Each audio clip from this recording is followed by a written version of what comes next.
Kerana kita dapat bersama, iaitu bersama dengan Yang Mulia. Mungkin Sarinah yang dapat mengenalkan. Kita bersama jadi, dengan ladies first. ladies first.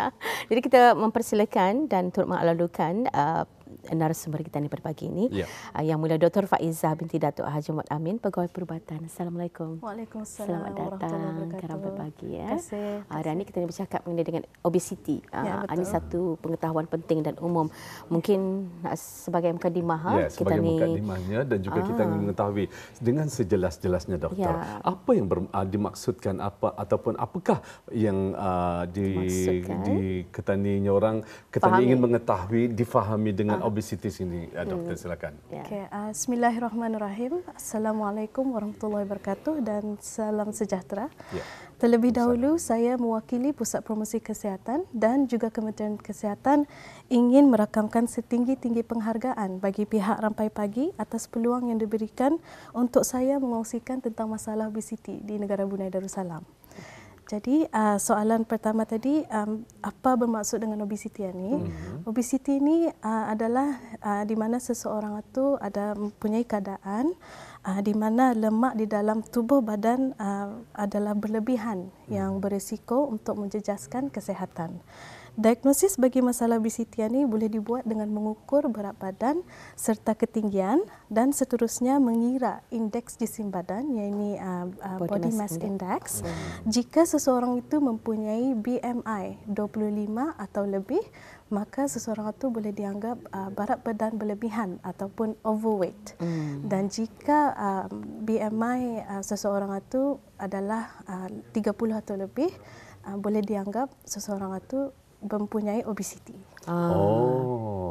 Jadi kalau melebihi itu BMI 25 berlebihan, tapi kalau melebihi 30 obesiti sudah. Dan dalam hal ini juga doktor, mengapa obesiti ini merupakan satu masalah di negara kita ni, Brunei Darussalam? Saya ingin memberi gambaran kenapa ini masalah obesiti adalah satu masalah di negara Brunei Darussalam. Di seluruh dunia dulu, kira-kira 2.6 bilion, iaitu 38% penduduk dunia mengalami berat badan berlebihan dan obesiti pada tahun 2020.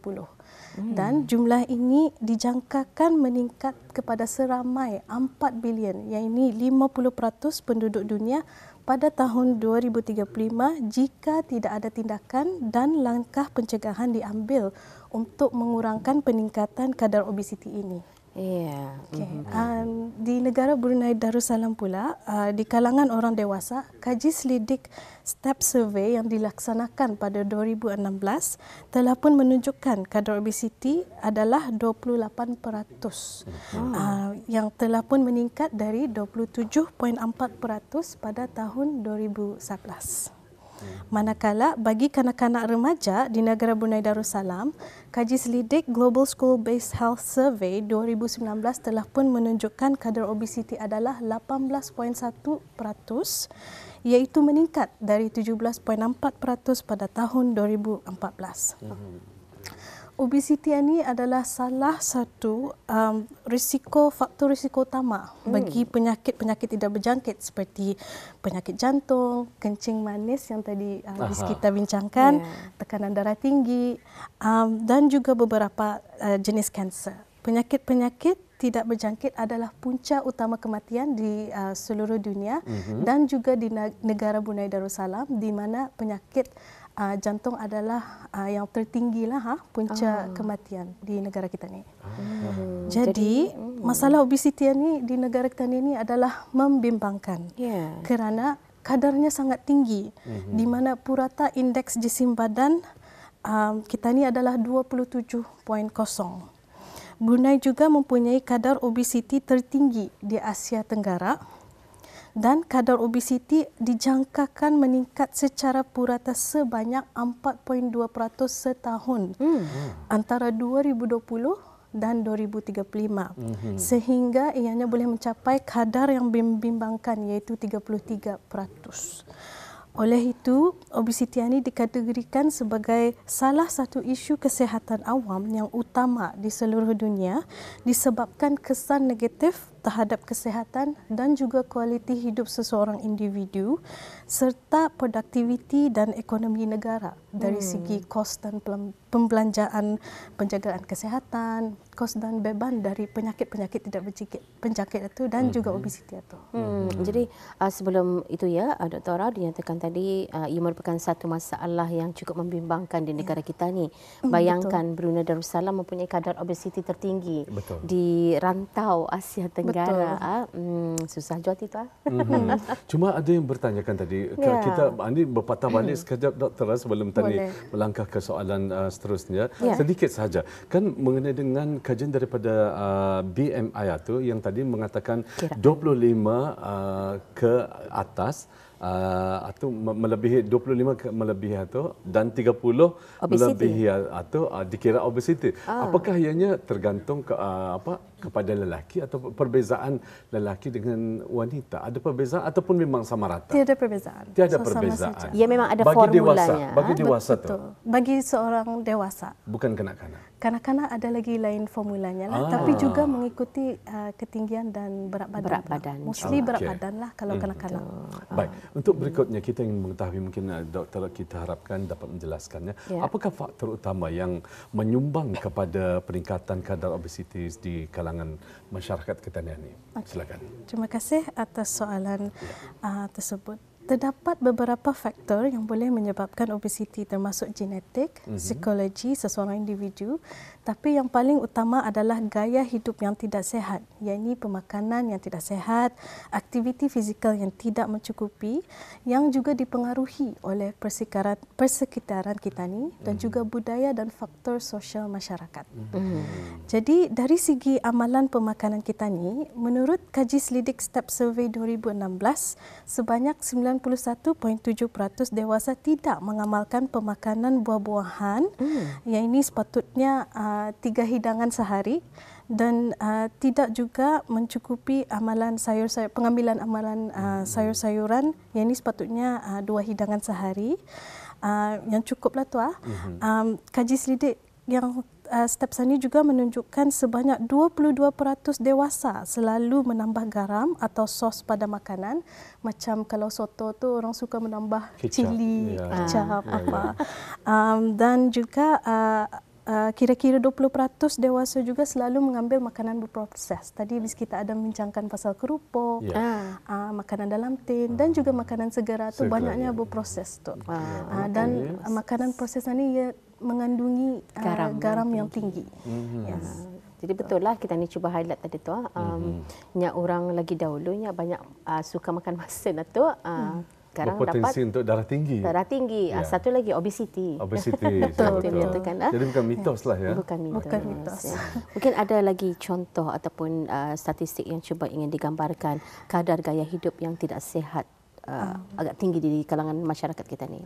Jadi dari segi aktiviti fizikal kita ni, kaji selidik yang sama juga mendapati bahawa kira-kira 25% dewasa, jadi 1 dalam 4 dewasa tidak mengamalkan aktiviti fizikal mengikuti keperluan, iaitu beraktif sepanjang 150 minit seminggu dengan aktiviti yang berintensiti sederhana. Di mana kadar bagi perempuan lagi tinggi, 33% dibandingkan laki-laki, 17%, almost double lah dari laki-laki.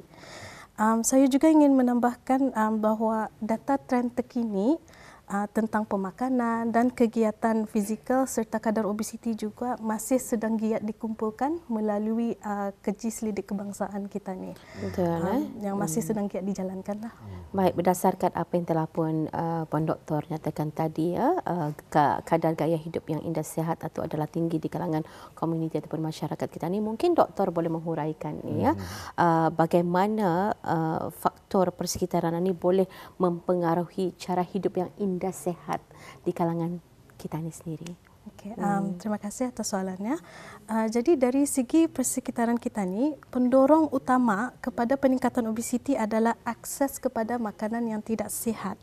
Kita ni sekarang dapat lihat food and beverage industry makin meluas. Bukan saja di Brunei tapi di seluruh dunia, di mana ada peningkatan dalam makanan segera yang dijual di kedai runcit, home vendors, dan untuk mendapatkan makanan tersebut juga lebih senang melalui delivery apps.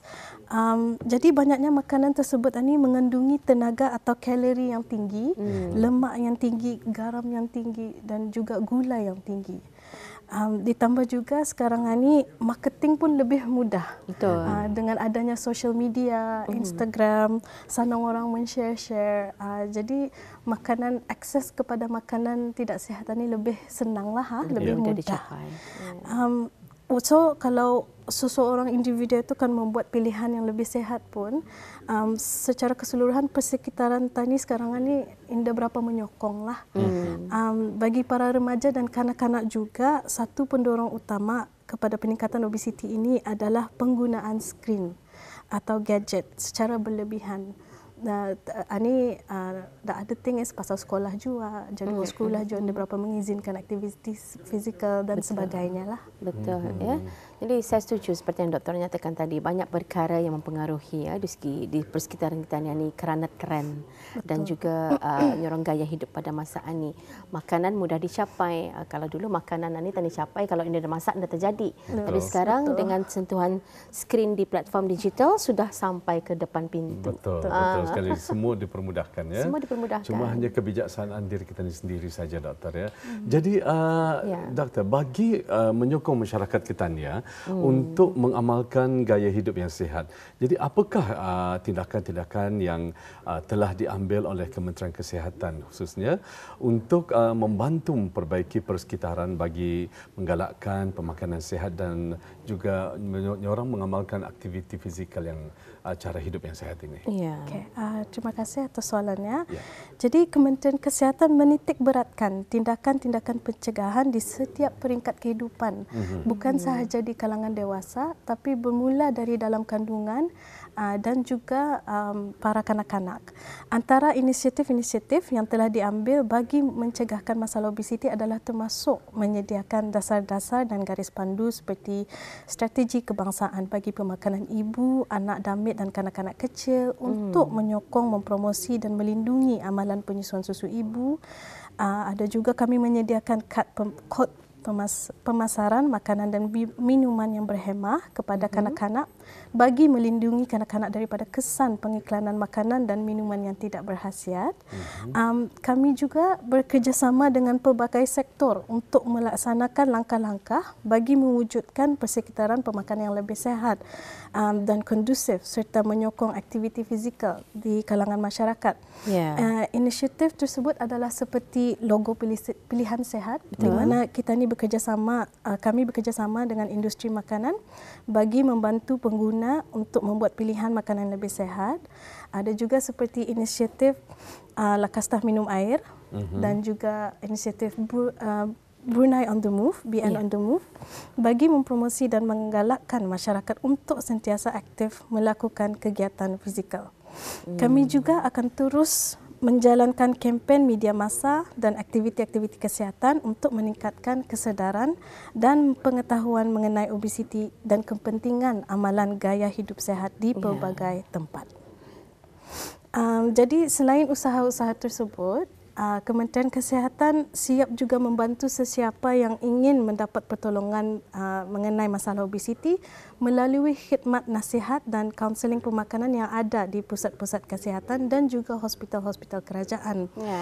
Actually, Kementerian Kesihatan juga ada menyediakan perkhidmatan klinik obesiti iaitu bagi dewasa yang berumur 18 tahun ke atas di arah Hospital Repas.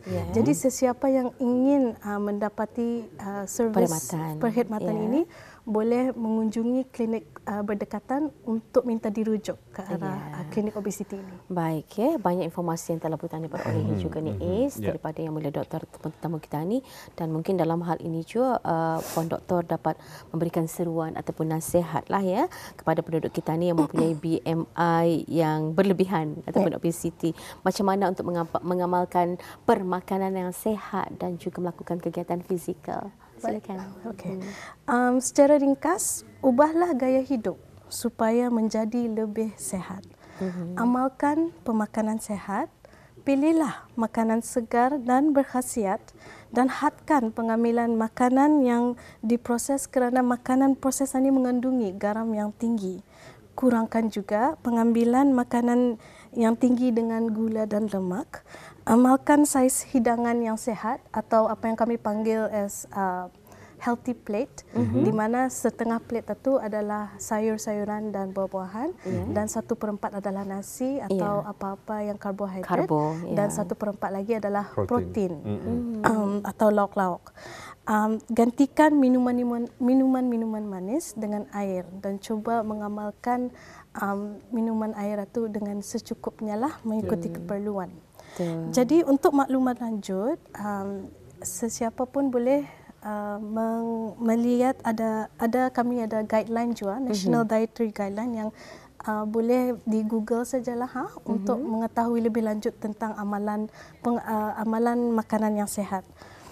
Ditambah juga mengenai aktiviti fizikal, bermulalah sekarang ini, kalau belum pernah mulalah tu, kurangkan penggunaan skrin atau gadget dan cukupkan keperluan, iaitu kalau untuk seorang dewasa adalah 150 minit seminggu. Jadi cari masa lah tu, dan mulakan dengan intensiti yang rendah. So intensiti rendah ni yang macam light walk atau even household chores satu yang mana-mana kerja rumah yang ringan itu pun boleh.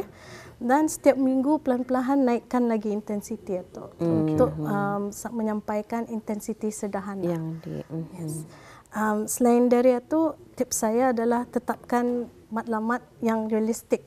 Fokus kepada penurunan berat badan secara perlahan dan berterusan dan juga konsisten.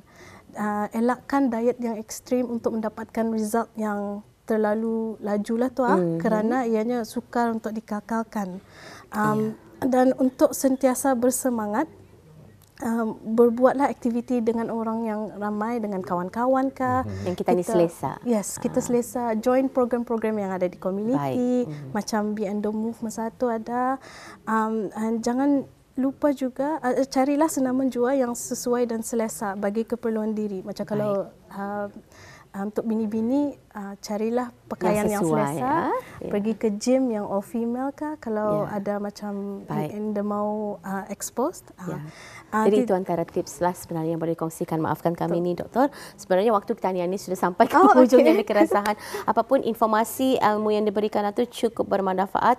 Usaha Kementerian Kesihatan dan secara keseluruhannya kita ni untuk mengamalkan gaya hidup sihat dan juga untuk mengawal obesiti. Terima kasih Doktor. Sama-sama.